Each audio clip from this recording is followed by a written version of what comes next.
8 de la mañana con 3 minutos, 8 con 3 minutos, avanzamos con más entrevistas en Punto Noticias a través de Radio Pichincha. Ya está con nosotros Decio Machado, sociólogo, periodista que nos acompaña en esta mañana. Le saludamos, Decio. Alexis Moncayo, quien le habla, Licenia Espinel. ¿Cómo entender la situación por la que está atravesando la capital de la República en una alcaldía dividida entre dos concejales? Reacciones irracionales como la del concejal Morales de agredir públicamente al alcalde en funciones en ese momento, en pleno discurso por el Día de la Independencia, y que luego, posteriormente, ese tipo de actitudes se justifiquen, no se ofrezcan las disculpas del caso, en fin, una situación bochornosa por la que atraviesa la ciudad. ¿Cómo entender el punto al que hemos llegado? Buenos días, bienvenido. Está silenciado, Decio. Active su micrófono, por favor. Discúlpame. Buenos días, gracias por la invitación, Yesenia, Alexis y a todos los oyentes. Buenos días. Bueno, yo creo que entender lo que pasa en Quito es entender, digamos, la historia reciente de Quito, ¿no? Es decir, yo creo que Quito vive una situación caótica desde hace aproximadamente unos 8 años, o sea, terminada la gestión de Augusto Barrera, más allá de valoraciones sobre esa gestión, es decir, lo que hemos tenido son alcaldes, voy a definirlo así en un término amable, como sorprendentes, ¿no? Es decir, que Mauricio Rodas, es decir, fue un outsider que apareció en política, que ganó la campaña electoral, bueno, bien asesorado, digamos, en materia de campaña de consultoría política, es decir, pero luego a la hora de la gestión demostró unas falencias enormes, es decir, nunca entendió los problemas de la ciudad, no los atendió y de alguna forma, si me permites hablar en términos llanos, es decir, nunca se enteró de dónde estaba parado, ¿no? De alguna forma, ¿no? Quiero decir, y lo que hemos tenido, digamos, después ha sido la gestión del alcalde Jorge Yundo, del actual alcalde, y lo que hemos visto es, bueno, en un primer momento, digamos, determinada falta de eficiencia, eso es así, es decir, pero luego esa gestión ha estado transversalizada por el impacto de la pandemia y eso ralentizó todas las políticas públicas en el país y paralelamente a esto, digamos, por este conflicto interno que se dio en el municipio, que es imposible, digamos, gobernar esa institución de esa manera, ¿no? De alguna forma, por terminar esta primera idea, el voto de los quiteños, es decir, en las elecciones, en las últimas elecciones seccionales, es decir, se fraccionó de tal forma de que no hay mayorías en el Consejo, es decir, hay bloques fuertemente enfrentados y, digamos, en estas condiciones difícilmente, sea quien sea el alcalde a futuro, es decir, va a haber, digamos, una situación de gobernabilidad en el municipio de Quito, por lo menos hasta que se vuelva a elegir otro alcalde en el 2023. En todo caso, esperemos que haya memoria por parte de los ciudadanos quiteños, es decir, para entender lo que hoy está pasando aquí y para que, digamos, se vote con responsabilidad en las próximas elecciones. Decio, un gusto saludarle, buenos días. A mí me queda, digamos, un sabor un poco amargo toda esta situación, la referencia que hacía Licenia con respecto de los antecedentes, de los hechos de estos últimos días y todo el recorrido y el contexto que hace nuestro invitado de la mañana de hoy de lo que está sucediendo en Quito y cuál es el comienzo de esta situación tan caótica que vive la ciudad, con lo cual estoy absolutamente de acuerdo, ¿no? Pero de ahí a lo que estamos viviendo hoy, y yo le escuchaba a Decio el otro día y quisiera que se refiera sobre ese tema. Hay una corriente, hay un relato que está tratando de imponerse a una ciudad que tiene 3 millones de habitantes y que tiene lógicas distintas del sur al norte, en el centro, en los valles, en las periferias, pero hay un sector que se cree predestinado a gobernar esta ciudad y que dice debemos tomar nuevamente el control de la misma y quiere imponer un modelo de ciudad a los 3 millones de habitantes que tiene Quito. ¿Cómo entender esa situación y ese comportamiento de las élites, Decio? Bueno, yo creo que es un comportamiento que nos acompaña, digamos, en este siglo XXI, digamos, a nivel global. De alguna forma hay unas élites, es decir, que se han arrogado, es decir, la representación de los sectores populares de la ciudadanía en general, es decir, tanto a nivel internacional como a nivel nacional, como a nivel local, en este caso de la ciudad de Quito. En el caso de Quito, para centrarme en lo que nos interesa, yo creo que efectivamente, quiero decir, yo creo que el problema que tenemos es que ha habido un proceso de desmembración, digamos, de quiero explicar, lo que quiero decir en concreto es que se ha desarmado el tejido social existente en la ciudad, ¿no? Es decir, de alguna forma las asociaciones de vecinos, es decir, los gremios que había en Quito, es decir, toda la composición del tejido social organizado que había en la ciudad se ha ido descomponiendo. Esto ha sido un proceso que se ha dado paralelamente a la realidad de estas gestiones municipales de las que hablábamos anteriormente, ¿no? Entonces, en este sentido, de alguna forma creo que es fruto de esa descomposición del tejido social, de ese adormilamiento del tejido social, es decir, donde aparecen una serie de, digamos, actores que pretenden representar al conjunto de la ciudad de Quito. Y eso es lo que hemos estado viendo, digamos, en las movilizaciones de antes de ayer, es decir, en Quito, las que tenían que ver con el municipio, y de alguna forma estas vocerías extrañas, externas, y estos audios filtrados que hemos visto por las redes sociales, etcétera, donde, claro, no deja de ser sorprendente. Es decir, de que algunos magnates, empresarios vinculados a sectores determinados de la economía nacional, etcétera, tal, es decir, de repente hablen en nombre de la ciudad de Quito así, ¿no? Es decir, como si hubiesen sido elegidos, ¿no? Y no lo han sido. Entonces, en este sentido, yo creo que estamos asistiendo un poco a esa realidad. No creo que sea un fenómeno estrictamente quiteño. Lo que pasa es que me parece que lo que sucede en Quito es que, digamos, esto se da paralelamente a un proceso, y hablemos claro también, de conservadurismo cada vez mayor también en Quito. Quito se ha destacado por tener unas clases medias cultas, es decir, que han tenido un rol histórico, digamos, en la historia moderna, contemporánea del país, es decir, han derribado presidentes, han sido rebeldes, inconformistas, etcétera, y ahora lo que estamos viendo de alguna forma es que ha habido un proceso de derechización, digamos, de la sensibilidad política en Quito. Eso es una realidad, es decir, y de alguna forma eso se expresa en estos sectores, digamos, de élites, es decir, que aparecen, digamos, para hablarnos de la dignidad del pueblo quiteño, es decir, y la dignidad del pueblo quiteño la pretenden defender algunos, es decir, haciendo actos indignos como el del concejal Fernando Morales, es decir, que convirtió el municipio el otro día en un patio de comedias, ¿no? Quiero decir, en este sentido me parece que esto es un poco el entorno, el contexto que estamos asistiendo. De todas formas, y solo por terminar también esta idea, no quiero ponerme así como muy técnico, es decir, pero la política no es más que una disputa por el relato, ¿no? Y ahora mismo lo que se está disputando en Quito es el relato. Es decir, es quién es el alcalde real, quiénes son los, digamos, los quiteños de bien, es decir, y de alguna forma, es decir, dónde está la ética. Y yo, sinceramente, por mucho que escarbo, es decir, noto falencias graves en este sentido en ambos lados, ¿no? Decio, usted también es periodista. ¿En qué medida el manejo mediático que se ha dado a la crisis en Quito fortalece esta tendencia que usted ha dicho, que usted señala, esta derechización, volver a ser tan conservadores y a esta especie de legitimar solo lo que hace la élite y deslegitimar lo que hace el pueblo?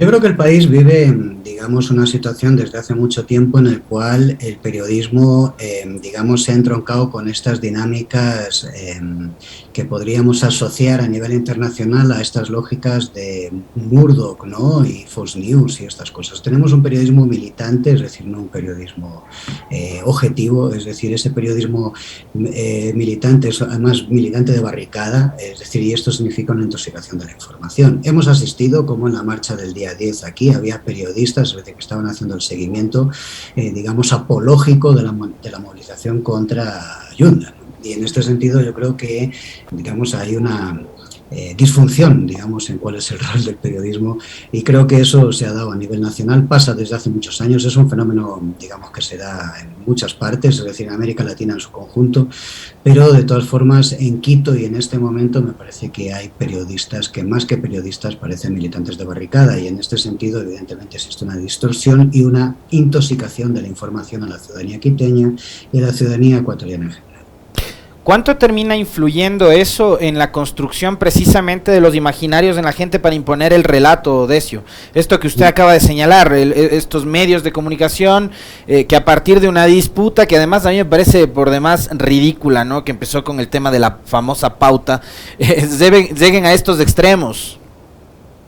Sí, bueno, yo creo que influye mucho, Alexis, y bueno, estamos hablando entre periodistas en este momento aquí, y está claro, ¿no? Quiero decir, la construcción de liderazgos la generan los medios de comunicación. comunicación, hablemos claro. Quiero decirte que quien aparece, quien tiene aparición pública, quien tiene voz a través de los espacios mediáticos, es decir, tiene, digamos, capacidad de penetración social de su imagen, de su discurso, es decir, de su figura. Y esto es así, y esto evidentemente es una cosa que viene de viejo ya, de largo, ¿no? Y que de alguna manera está sucediendo y tiene que ver, digamos, no solamente con el pensamiento de la sociedad quiteña, sino con los resultados electorales últimos presidenciales a los que hemos asistido y muchas cosas más. Es decir, evidentemente los medios de comunicación, voy a hablar en general, hay honrosas excepciones evidentemente y hay periodistas muy profesionales en este país también, es decir, pero digamos está imperando una lógica, digamos, de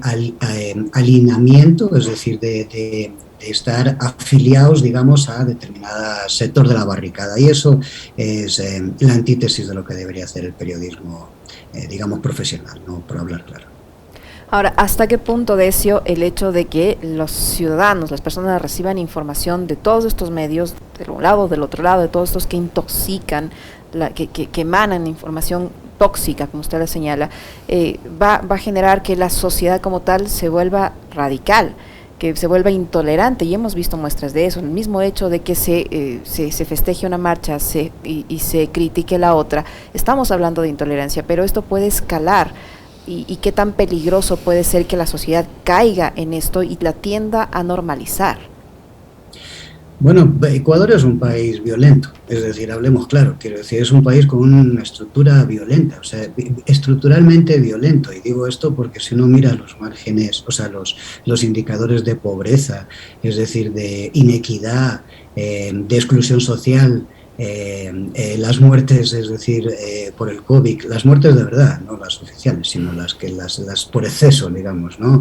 Etcétera, tal, o sea, te das cuenta que vivimos en una sociedad estructuralmente violenta, es decir, así es el país y así es la política del país, y estos medios de comunicación, de alguna forma, en este tipo de acciones, digamos, en lo que tiene que ver con lo político, evidentemente incrementan ese nivel de tensión social que existe la sociedad ecuatoriana y que es el fruto, digamos, de esa injusticia social estructural que el país vive desde hace, bueno, desde los tiempos de la colonia, para hablar claro, ¿no? Es decir, entonces, en este sentido, me parece que evidentemente hay una falta de responsabilidad por parte de algunos medios. Puntualmente, la ciudadanía yo creo que ha, digamos, tenido capacidad de sancionar eso puntualmente, quiero decir, ¿no? Porque estamos hablando de lo macro, ¿no? Y eso lo hemos visto, es decir, con la desaparición de algunos de estos medios digitales de un programa de televisión al que le habían regalado, es decir, por su comportamiento en periodo electoral, etcétera, pero de que de alguna forma me parece que este tipo de cosas evidentemente, o sea, va formando, digamos, una lógica en la cual la gente cada vez cree menos en la información, en las noticias, etcétera. Y esto es una realidad.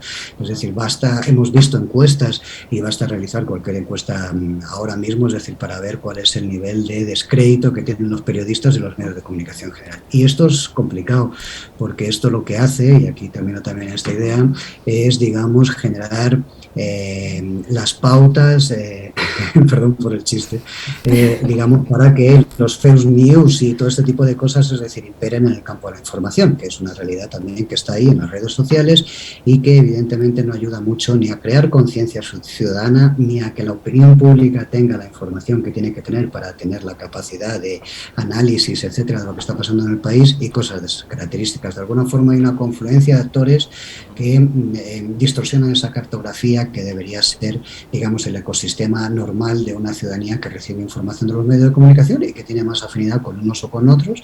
Las ideas ahí son libres, es decir, pero no la intoxicación informativa, y eso es lo que estamos viviendo en este momento. A ver, por un lado, Decio, yo quisiera una reflexión con respecto de, también tomando en cuenta de que esto ocurre, digamos, por la dispersión electoral y política a la que nos han llevado las organizaciones. En Quito tuvimos en el 2019, si no me equivoco, 18 aspirantes a la alcaldía.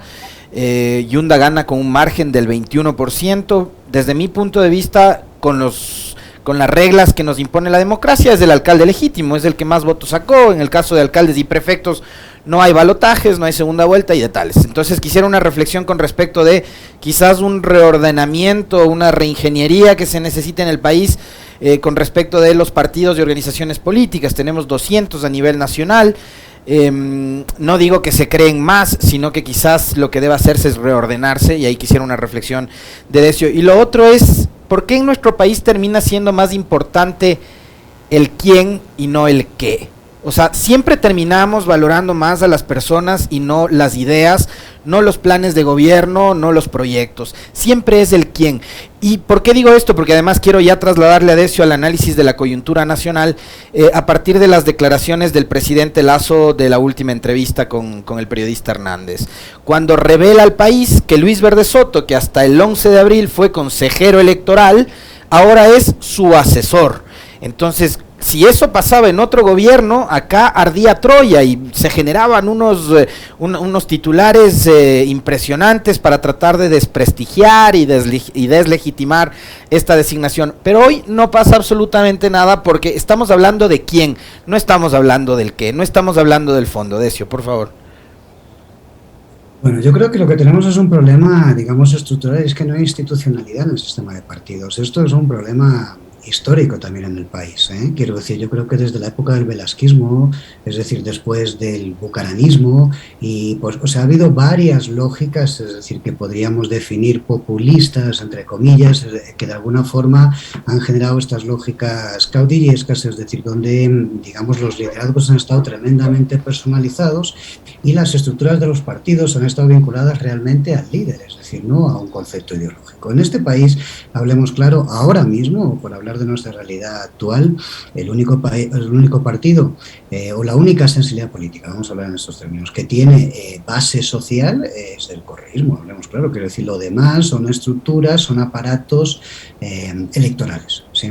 Es decir, algunos incluso de alquiler, ¿no? Lo hemos estado viendo, es decir, cómo se cambian las camisetas, cómo los partidos son puestos en alquiler, y cuando digo son puestos en alquiler, textualmente en alquiler, valen dinero, es decir, presentarse en la candidatura, es una plataforma, es un vehículo que tú utilizas para correr en las elecciones exactamente igual que es el que las es un automóvil. Entonces, en este sentido, me parece que ahí hay un problema estructural del sistema político ecuatoriano que se le debe dar solución. No es fácil. Es decir, o sea, hacer una reforma del Código de la Democracia en este sentido no es fácil. Yo no tengo un problema, a mí no me parece un problema el número de partidos que haya, lo que me parece un problema es lo que hay detrás de los partidos, porque claro, si no hay nada, es decir, entonces evidentemente estamos asistiendo a organizaciones fantasmas y ahí es donde de alguna forma debería haber algún mecanismo de corrección sobre todo esto, ¿no? Yo creo que eso es una parte de los problemas que atravesamos. La otra es que, efectivamente, hemos asistido a dos procesos electorales muy sui generis últimos, es decir, las últimas elecciones seccionales y las últimas presidenciales, donde ha habido una dispersión del voto enorme, porque la gente, y también esto hay que entenderlo bien, me parece que está buscando otra cosa. Es decir, me parece que hemos pasado una etapa política concreta, esto genera una saturación determinada, el conflicto permanente, y me parece que la gente está buscando, digamos, otras cosas y no termina de encontrarlos, y lo digo así de claro. Entonces, eso significó que en las últimas elecciones seccionales apareciesen un montón de outsiders que ocuparon las alcaldías, Yunda en Quito, es decir, con ese porcentaje, pero hagamos memoria, Castillo en Cuenca.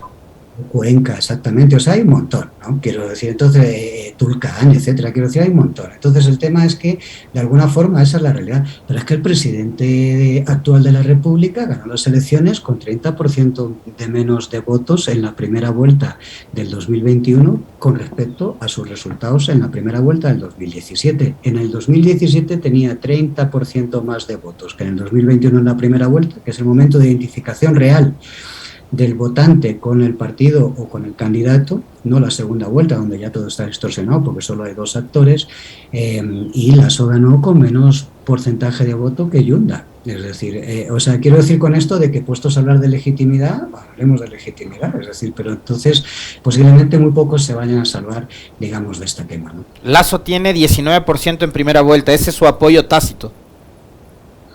O sea, eso claro, es decir, yo voto cuando tengo todo el abanico de partidos, digamos, para poder elegir, voto por el que decido, y ahí, o sea, hubo, digamos, entre un 18 y un 19% de gente que decidió votar por el actual presidente de la República, Guillermo Lasso, es decir, eso se dio, como te digo, la primera vuelta. La segunda vuelta, tú sabes que la realidad fue otra, es decir, había una confluencia de votos, lógicas de resistencia a que volviese la Revolución Ciudadana por otros sectores, etcétera, un voto nulo que llamaron ideológico, es decir, que difícilmente era comprensible políticamente desde mi punto de vista, es decir, pero que de alguna forma, es decir, tuvo un peso esencial en el resultado final, etcétera. Quiero decir, o sea, ahí ya no hay un problema, ya no hay una lógica de identificación, sino que, digamos, ahí se establece una serie de alianzas estratégicas que no significan identificación, digamos, con el ganador, ¿no?, de alguna manera, de la campaña electoral. Decio, ¿cómo queda el gobierno y el presidente Lasso, que durante la campaña y ya una vez que se posesionó siempre se ha autocalificado como el gobierno del encuentro? Y resulta que en la primera movilización vemos nuevamente un palacio de gobierno amurallado, imposible de penetrar. Los trabajadores le piden acercarse allá, quieren llegar hasta allá para darle una carta en la que le invitan o piden una cita para poder dialogar, y resulta que esto no se da. ¿Cómo queda su palabra, este ofrecimiento de ser el gobierno del encuentro con este tipo de situaciones? Bueno, yo creo que evidentemente el gobierno del encuentro era, yo todavía recuerdo del presidente Lenin, que era el gobierno de todos, es decir, que todo esto se parece así un poco, ¿no? El gobierno del encuentro, el gobierno de todos, el gobierno de los ciudadanos, el gobierno, en fin, quiero decirte, me parece que o sea, que esto tiene que ver con las lógicas de marketing político, es decir, son eslóganes, es decir, que intentan agrupar unas ideas y evidentemente hacer amable la gestión del poder. A mí o sea, en todo caso, yo creo que lo singular de lo que está pasando en estos momentos es que me parece que a partir del día de ayer se abre, digamos, un nuevo ciclo político en el Ecuador, es decir, esto es la pirámide de Maslow, ¿no? Es decir, haciendo referencia a este psicólogo norteamericano, es decir, que estableció, digamos, una estructura de necesidades por fases, ¿no? Hay una primera fase de las necesidades, de la importancia, de las prioridades de la ciudadanía ecuatoriana, que tiene que ver con la vacunación, es decir, con la salud de los individuos y de sus familias. Eso, digamos, se ha sido gestionado con cierto éxito, digamos, en esta primera fase del gobierno de Lasso, es decir, ha habido una vacunación masiva, ha funcionado relativamente rápido, se han conseguido las vacunas, etcétera. Es decir, la gente ya entiende, es decir, que, digamos, esa fase está superada y ahora vamos a la segunda fase de demandas, y esas tienen que ver con la seguridad. Y cuando hablo de la seguridad me refiero al empleo, la capacidad adquisitiva, poder pagar los gastos familiares, es decir, a matricular al hijo en la escuela o en la universidad, comprar el uniforme, ese tipo de cosas. Y eso es lo que se está plasmando ahora mismo como demandas sociales en la calle. Eso acompañado con el encarecimiento que significa, evidentemente, la subida loca esta que estamos asistiendo en los precios del combustible, ¿no? Entonces, en este sentido, de alguna forma, lo que estamos asistiendo es normal, es decir, terminó una primera fase de idilio, enamoramiento o de permisibilidad, si quieres, para los que no estaban de acuerdo con Lasso, es decir, pero veían esta gestión de la vacunación como eficiente. Es decir, y ahora lo que asistimos es a una segunda fase donde la gente le da una vuelta al voltímetro y empieza a demandar cosas, es decir, que son las que son más familiares, ¿no? Es decir, que no son las que están afectadas por la pandemia, sino más bien las que no son más familiares, que es la necesidad de empleo, de trabajo digno y de poder cubrir los gastos y las necesidades básicas de una familia. Y esto, de alguna forma, es lo que se está dando. Sí, adelante, Alex. Decio, ¿hay comprensión de parte del gobierno y de sus asesores? Yo lo estaba mencionando en el comentario, pero me lo guardé para conversarlo con ustedes y contigo, que eres el que sabe y lee la política de una forma distinta y mucho más profesional que uno, que es simplemente un mero espectador. Pero digo, ¿hay una comprensión de Lasso y de su equipo de gobierno de la realidad? Porque él dice, a ver, sale en entrevistas o en el discurso que dio el otro día ahí en Parcayacu con los militares, aupado además por el discurso reaccionario de los militares, y dice, no vamos a ceder a las amenazas, por un lado, pero por otro, está el hecho de que tiene un 19% de apoyo suyo propio, que llegó por toda la corriente del anticorreísmo que le ayudó a alcanzar la presidencia en su tercer intento, pero tiene además una asamblea de la que aparentemente ya perdió el control en este espacio de noticias hace un par de días, o ayer creo, Pablo Dávalos nos dijo, no va más el acuerdo entre Pachacuti y el gobierno, se dio la presidencia de la asamblea a la señora Guadalupe Zori, se dio la presidencia de la comisión más importante que tiene el Parlamento, que es la de régimen económico y tributario, a Pachacuti, no envía hasta el sol de hoy, y ya llevamos 80, me parece, días de gobierno, ningún proyecto de ley trascendental, más allá de aquella reforma a la ley orgánica de comunicación. Entonces, no sé cuál es la lectura que tiene Decio Machado con respecto de el comportamiento político que ha tenido hasta el momento el gobierno de Guillermo Lasso, que además lo tiene a él como único vocero político, no hay nadie más que hable de política en el gobierno, ni en su propia bancada de legisladores. Sí, ahí, bueno, yo creo que sí tienen sí tienen, digamos, conciencia de la realidad. Otra cosa es que tú puedes tener conciencia de la realidad y luego tienes que tener capacidad operativa o inteligencia política, es decir, para operar, ¿no?, en esa realidad. Y yo creo que ahí es donde de alguna forma podríamos encontrar déficits, ¿no?, en este momento en el gobierno. También hay que recordar, es decir, que ha tenido que cambiar de ministro del Interior, eso significa de responsable del frente político del gobierno nacional, digamos, por situaciones dramáticas, es decir, en estos primeros meses, ¿no? Es decir, la muerte de César Monge, el fallecimiento de César Monge, el nombramiento de Alexandra Vela ahora, etcétera. Quiero decir, bueno, puede haber alterado algunas lógicas en este sentido, habrá que ver, ¿no? Pero yo creo que sí tienen constancia de la realidad, lo que pasa es que vienen a hacer lo que vienen a hacer, es decir, tienen un programa político y además esos no lo ocultaron, es decir, lo hablaron claramente en los procesos electorales, es decir, la gente que votó, es decir, votó por eso. Y entonces, de alguna forma, me parece que ahí no se le puede decir a Lasso, es decir, que está aplicando una política diferente a la que había prometido, es decir, no es el caso de la gestión anterior, ¿no? Correcto. La segunda cuestión de esto es que efectivamente yo creo que la situación de este gobierno es complicada, efectivamente, y es como tú bien dices, una parte viene con una herencia, digamos, de la gestión económica y política del gobierno anterior, que fue un desastre, y este la hereda, evidentemente. El segundo, es decir, digamos, el programa económico, es decir, que es donde van a saltar sobre todo las chispas a nivel nacional de Guillermo Lasso, está, digamos, es contracíclico con lo que está pasando a nivel global. Las recomendaciones de instituciones de Bretton Woods, como es el Banco Mundial, que está planteando de generarle un impuesto a los que más tienen. Es decir, los acuerdos, es decir, que se están dando en Estados Unidos y en Europa de generar impuestos sobre las grandes empresas, es decir, fundamentalmente sobre los big tech, ¿no?, las grandes empresas tecnológicas, etcétera, y tal. Es decir, aquí lo que nos estamos encontrando es con otra cosa, es decir, que nos están diciendo que van a pagar impuestos, que van a subirle la renta a los que ganan $500 al mes, es decir, quiero decir, estamos en una situación anticíclica, digamos, incluso, y no es un problema de izquierdas o derechas, porque gobiernos conservadores como el de Merkel, como el de los Estados Unidos, que no es sospechoso de ser ni comunista ni socialista ni nada de esto, o de otros gobiernos como el de Boris Johnson en Gran Bretaña, Macron en Francia, etcétera, que son gobiernos conservadores, es decir, están aplicando políticas sociales en este momento y de recuperación del Estado, es decir, como mecanismo de protección, porque salimos de la situación en la que salimos. Es una crisis global sin precedentes, es decir, donde hay que remontarse al crack del 27, es decir, para ver una cosa de este tipo, ¿no?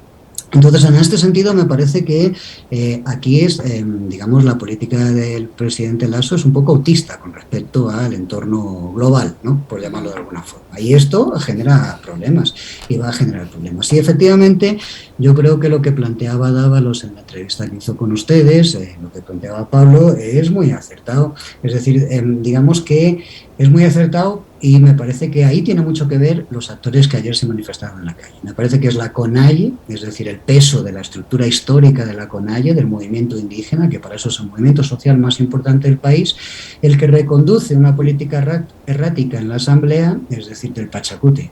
Es decir, quiero decir, un pacto para conseguir la presidencia, es decir, su cabeza de lista nacional, que era Salvador Quispe, ni siquiera, digamos, preside una comisión legislativa, es decir, ha pasado cosas en la Asamblea Nacional y hay que entenderlas, y me parece, y de alguna forma lo que ha hecho, digamos, esta fuerza de ISA, estos nuevos jóvenes, es decir, estos cuadros nuevos de la CONAIE, etcétera, y la propia estructura de base de la CONAIE, es, digamos, ponerle un correctivo a eso, y parece que eso empieza a tomar un camino que tiene más sentido común si uno piensa esto ideológicamente, ¿no? Y en cuáles han sido las posiciones históricas que ha defendido el movimiento indígena en este país. Y ahí es donde, claro, se abre, digamos, un horizonte absolutamente diferente, porque claro, estos apoyos que la ASO había conseguido como puntualmente, o digamos las organizaciones pro gobierno, etcétera, ahora mismo están desmanteladas, y esto es dramático para el gobierno nacional porque tienen que pasar las leyes por la Asamblea Nacional, y esto significa de que posiblemente ahí vaya a haber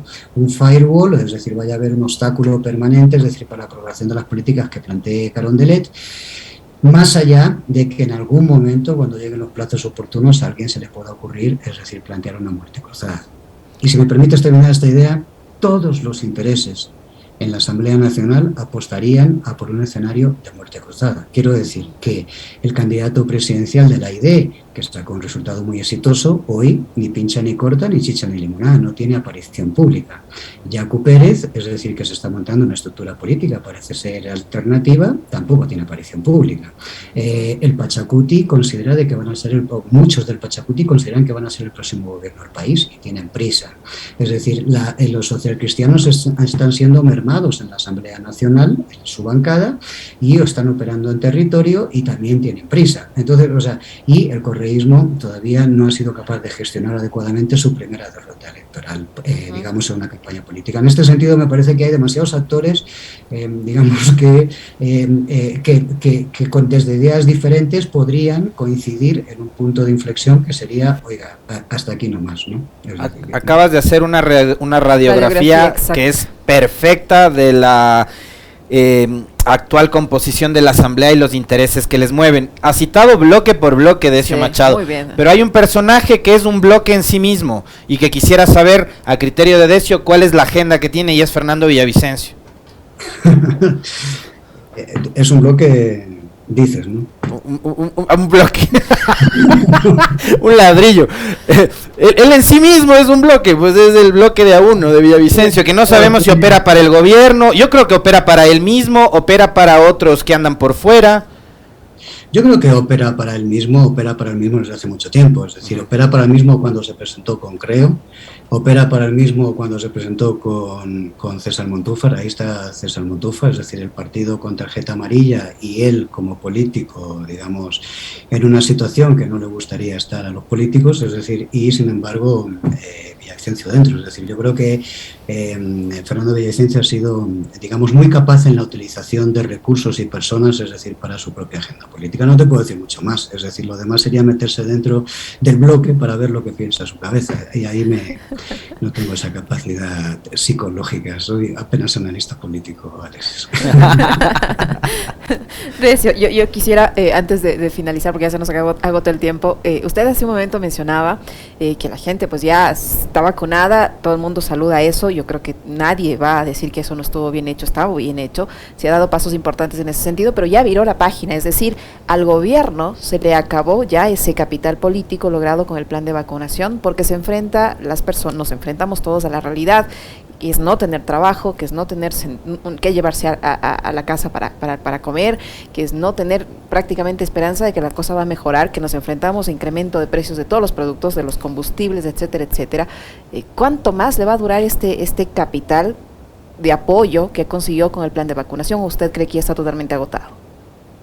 No está totalmente agotado, es decir, pero bueno, empieza a agotarse de alguna forma, diría yo, ¿no? O sea, empieza a darse, digamos, una coyuntura diferente políticamente en el país con respecto al gobierno nacional y a la permisibilidad, es decir, que pueda tener la ciudadanía con respecto a las políticas que de ahí emanen, ¿no?, de Carondelet. Es decir, pero yo creo que el gobierno tiene recursos y tiene estrategias, ¿no? Es decir, o sea, por ejemplo, la consulta popular que se plantea, que es una consulta que plantea la eliminación del Consejo de Participación Ciudadana, es una consulta que, hombre, si uno mide, es decir, cuál es la popularidad del Consejo de Participación Ciudadana entre la sociedad ecuatoriana, verá que es baja, ¿no? Es decir, entonces, en este sentido, me parece que se están utilizando algunas estrategias que buscan darle capital político, y es baja por los propios errores del Consejo de Participación Ciudadana, no porque estructuralmente o conceptualmente estuviese mal, es decir, el quinto poder en la Constitución, etcétera, ¿no? Es decir, no sé, no porque, oye, ahí está la veeduría del metro.